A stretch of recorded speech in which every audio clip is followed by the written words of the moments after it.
never going to let you down. Hi, everybody. She rickrolled me right before we started. I mean, how do you jump into a I podcast? drooled on myself.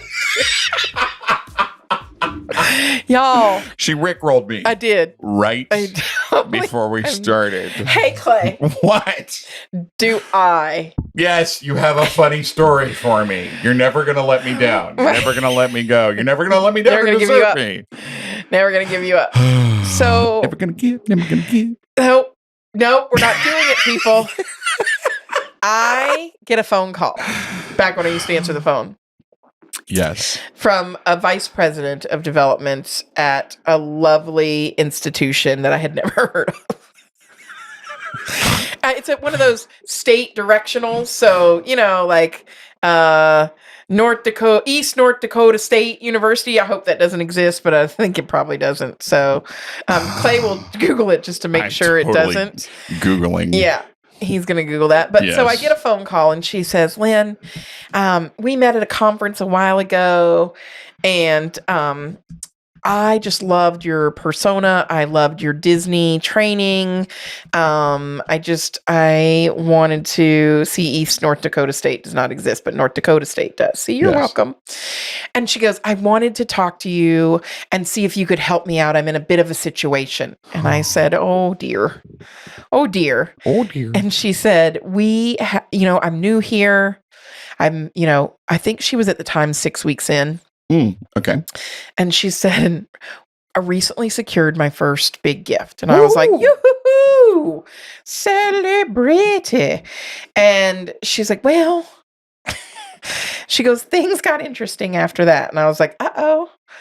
And she goes, well, it's funny. And I was like, what do you mean it's funny? And she goes, well, little did she know. Right? And she would end up on Fundraising is Funny. A few years later. Right? Oh, many, many years later. Are people afraid to talk to us now? No, they better not be. Fundraisingisfunny.com.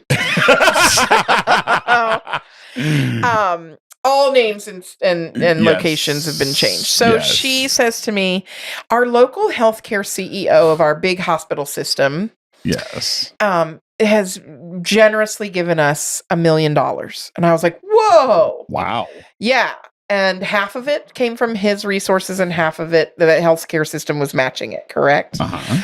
So I'm like, wow, that is amazing. I'm so proud of you. Now, again, she's at a state directional institution, not at an elite Ivy or anything. So a 7-figure gift is huge, right? Yes. She goes, well, this is life-changing. Yeah. And she goes, I'm having a little bit of an issue. And I said, what seems to be the issue? And she said, my marketing coordinator. And I went, but you're the vice president. And she goes, I'm new here. And I was like, okay. And she said, well, we've been working on a press release that'll go out to the media. That's, what Marcom does. Yes. Yep. And she said, and so we gave it to the donor to proof and review before we went to print with it and everything. And I said, oh, great. And he wrote back and we had the word healthcare as one word. And he had originally had it as 2 words. And so my person took the 2 words and smushed them back together in 1 word and then sent it back to him. Okay. And apparently that healthcare system uses healthcare as 2 words. But the marketing coordinator wrote in the email. Yes, directly to the donor, not to the vice president. No. Reply all. No, please don't. Oh. Which is always a career limiting move. Reply. Let's just have an agreement that reply all. There needs to be like a setting on Google that doesn't allow it. Well, yeah, and there needs to be an institutional setting, just like there is in CRMs. Like you cannot have access. You have your reply all revoked. Right. You've had your reply all revoked. Marge and Lois in purchasing. No comment. And half of the people on a listserv. Nothing worse on a listserv than 30 emails that say thank you. Do we? Oh, okay. Anyway, so she replies all and says, in order to maintain the academic integrity. Wait, what? Of this institution of higher learning. No, I can't. And according to the Chicago Turabian Style Guide, healthcare is 1 word. She didn't even add sir or anything like that. She just said, healthcare is 1 word. So I have corrected it And she sent it back. This is the $1 million donor. That she sent it to. Well, reply all. Oh, wait. So this is oh, no, this is the very, very large donor. Yep. And also the CEO of the healthcare 2-word system. Oh. She did. And so the VP goes flying out of her office, she says, and down to the quote unquote shared workspace where the marketing and communications professional works and goes, "What did you just do?" Oh. And she said, "I just upheld the academic integrity of this institution." Oh. You might be new here, but we follow the Chicago. No. Yes, sir. And the VP lost it. And she said, "I don't care if he wants to spell it healthcare with a K or make the H silent and just call it elfcare.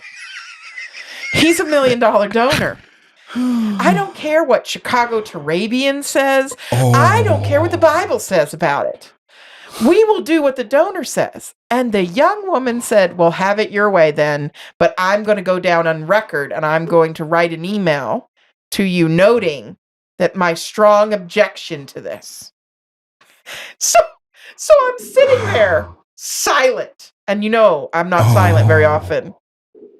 No, And the but you have rendered me speechless Right. at the moment. And the VP is like, "So I need you to come in and do some Disney kind of training because I need people to understand that the donor is the customer. And as long as they're not doing anything illegal or unethical, they can spell healthcare however they like." And I was like, "Well, why don't you just fire her?" And so she was like, "I think I've got to do some training." And I was like, "Great, we'll come and do some training. But at the end of the day, if she does not respect your authority," you just keep saying, I can't even. I can't imagine it, but she put it in writing. Yeah. Preserving the academic integrity. Well, and just that phrase. Right? Right. As if it, and no offense to this regional directional, it's a lovely institution full of smart, talented people, right? Yeah. But if a donor wants to spell healthcare with 2 words and that's the way their healthcare system is branded, let them go. Let them go. Let it go. You brought that Disney thing full circle there. I always do. I am representing the brand. And I can hear some folks cringing because they're like, "Why aren't you supporting the marketing and communication professional?" I can hear some folks, and I can hear some folks saying, "But how much? Where's the line? How much control does a donor have?" It's a word. But if you let them respell healthcare, then what's next? Oh, what's next? It's a slippery slope here, people. Well, pretty soon they'll be renaming the institution and wanting control and all kinds of bad things. And to this I say, chill the F out. Chill out. This donor, that's their brand. I understand you have a preferred style guide. But if you do this, nobody dies, first of all. And you're putting the donation at jeopardy. Well, what's the old phrase? And I know we've talked about this in another episode where we talked about culture eating strategy, right? Well, strategy eats brand for breakfast. Absolutely. Right. And it's so funny because this is just an example, and I've been in many examples of where the brand is more important than the content. Like, I've never had a donor say, "Well, this document isn't in the brand approved font, so I'm not giving the $10 million you asked me for." Like, I've never had that happen. And yet I have spent days, weeks, and had proposals, months, and cases for support and appeals held up and missed their deadlines because we were fighting over, the font inane size or, the color of the logo and the way it was printing. And Now, look, Brand, it all has its place, and I don't want, do you know what I mean? So, I don't want people to think that we're not, that we're not being important to the communicators of the world, and that we don't have, guidelines and things like that. But the funny part of all of this is where was the sense, to say, "Hey, VP, I'm not really comfortable with this," or run it up to your director or somebody that you can talk to about it. But no, we don't reply to the donor and everybody and their mother saying that you are single-handedly upholding the academic integrity of the institution.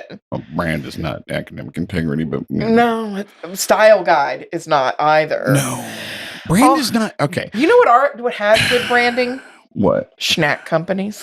I was just gonna say, you know what else has good branding? Fundraising is funny. Yeah, Biffy. Because I hope by now people know that snacks part of our brand.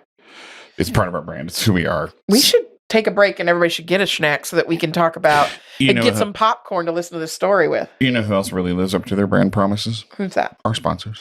They do, and we're so grateful. How was that? For them. Was that slick? Yeah, it was. Did I sneak that in there pretty well? Did I mention we're a part of the We Are for Good network? Not in minutes. Right. It's been at least 60 seconds. It's been at least. Right. So just take a minute, have a snack. Take a few. Listen to how our colleagues and our friends at these companies lay out their brand promise. How about that? That sounds great. I'm going to snack now. Me too.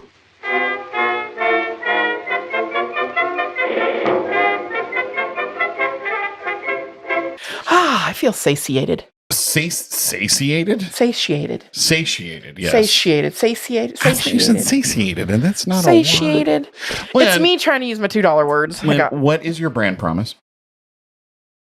Do you know what I mean? What is your brand promise? Well, we have key values. Let me rephrase. You have key value. Okay. Yes. Yes. Mm-hmm. We see things differently. What's your Big Mac?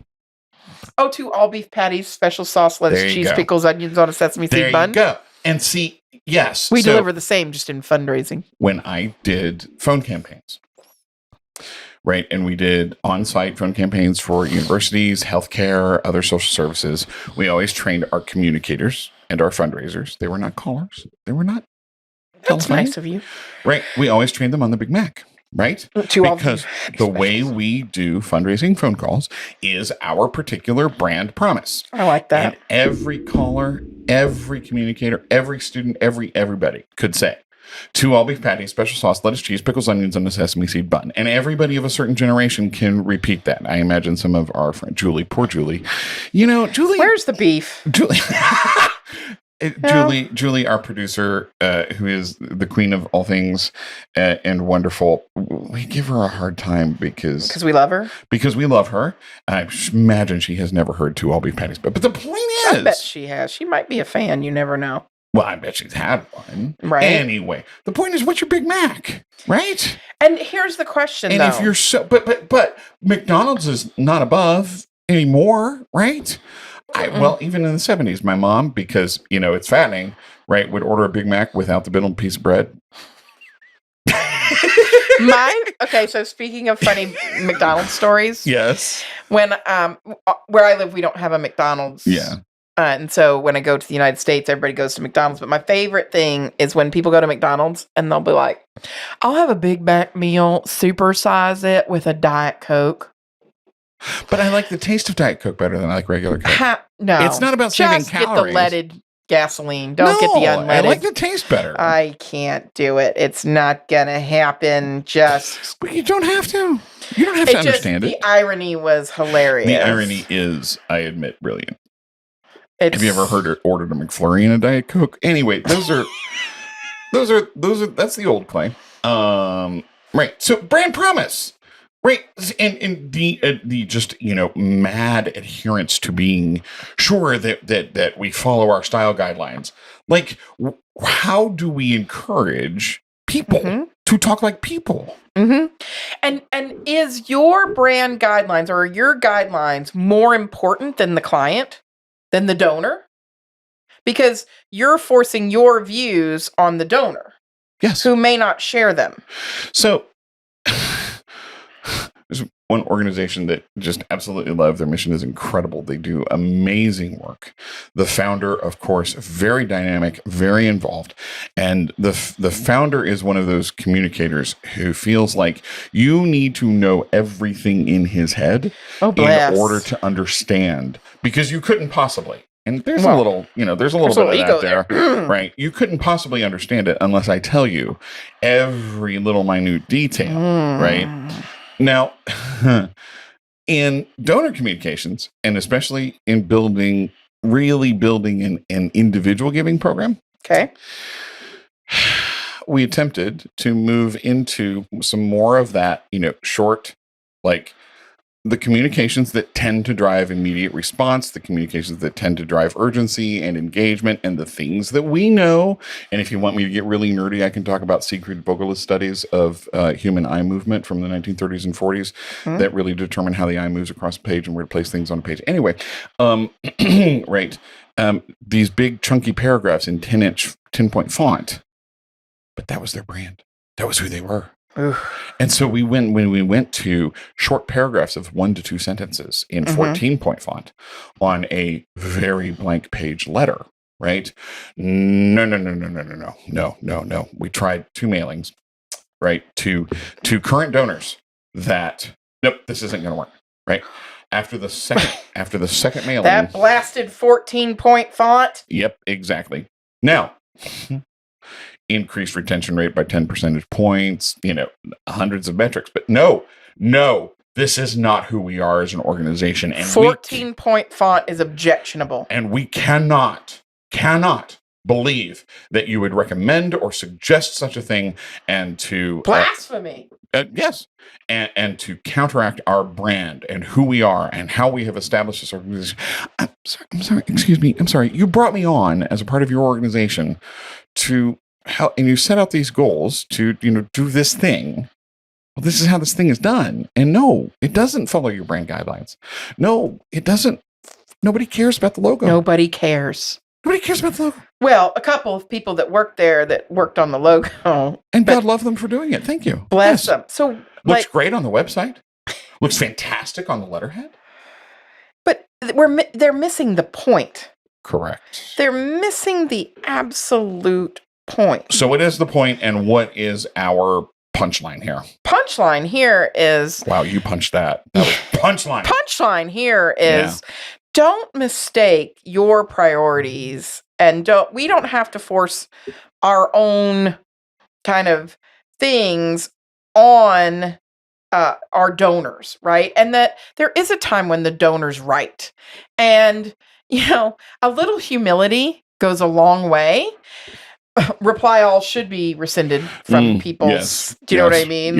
Yes, agreed. Absolutely. Completely. It should be rescinded. But all this to say is that, we really need to be thoughtful. We really need to be thoughtful about how we interact. Yes. About how our communications can say things about us and that we're not even aware of. Yes. And then also that, it matters. The way we communicate with people matters, but it doesn't matter more than what the donor wants from us, what their needs are, those kinds of things. Now, see, there you go. That to me is the key punchline here. And I'm going to quote Chumbawamba. Oh. I know. Chumbawamba. Okay. I get knocked down, but I get up again. Yes. You're never going to keep me down, right? I'm here for that. We thought that music mattered. But does it? Bollocks. Forgive the profanity. Not compared to what people matter.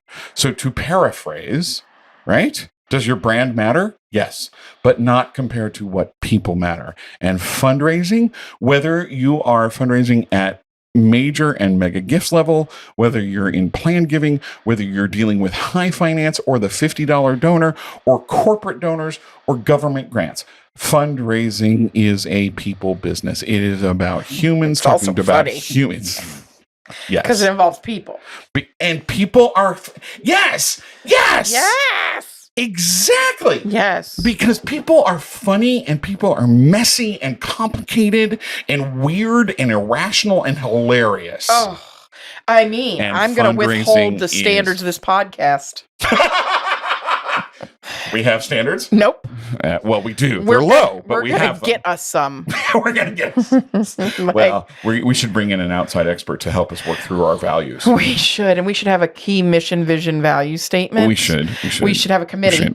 I'm going to and a couple of task forces. Yes, and we're going to want to involve our key stakeholders. So yes, absolutely. Let's not ask our listeners, though, to be a part of that. Because, no. Tune in next time for Strategic Planning is neither strategic nor planning. Yeah. Anyway. Sorry. Humans we talking to crack humans. ourselves up. We do. We hope you'll talk to us. Is there a time when somebody has quote unquote stood up for your brand or something and in that made a very serious error? Yeah. So it's a phrase. It's not a it's not a phrase that we should use. But has somebody really challenged the things that your organization most holds dear, the things that that you have clung to? Yeah. And held it so much that it's, messed something up. Or, hey, let's look at the other side, right? Tell us about, funny branding issues. Tell us about when brand has gone really well. Right. Right? When something has happened because your logo was this shade of green and not that shade of green. I'm sorry, I can't help myself. But it's fundraising, fundraisingIsfunny.com. Yeah. Love to hear from you. And as always, come tell us what our standards are and how low they can get.